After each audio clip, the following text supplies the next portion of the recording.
Dito ay 2-in-1 na tayo ha, makakapag-wash and makakapag-dryer na din po tayo ng ating labahin mga mamshi bells. Easy to carry tayo dito, very space saver. Goods na goods ito mga mamshi and convenient sa mga may maliit na pamilya mi. Kung 2-4 lamang kayo, perfect. Kung ikaw ay nagbo-board, nagtatrabaho ka o estudyante ka na nagbo-board mga mamshi, ayan, perfect yung ating mini washing machine. Kasi very space saver tayo dito and easy to carry. Ayan, madaling dalhin kahit saan mga mamshi. Even dun sa mga nagtatrabaho mga mamshi na na-assign sa iba't ibang location mi, perfect na perfect po yan. Kasi easy to carry tayo dito sa ating mini washing machine. Once again mga mamshi bells, very affordable mi. Sobrang matipid to mga mamshi ha, bukod sa affordable, yung ating presyo. High quality, legit na legit tayo dito mga mamshi bells ha. Pacheck po ng ating mga ratings mga mamshi. Ayan, very legit yan mi.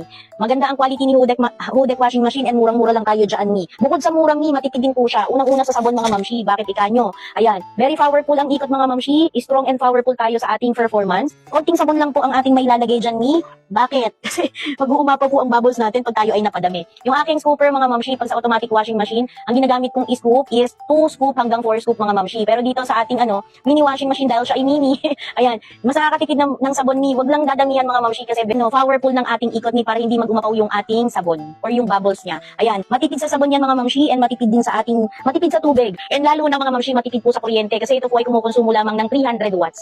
Ayan, kahit everyday kang maglaba mga mamshi is carry. Hindi mataas yan sa kuryente mo.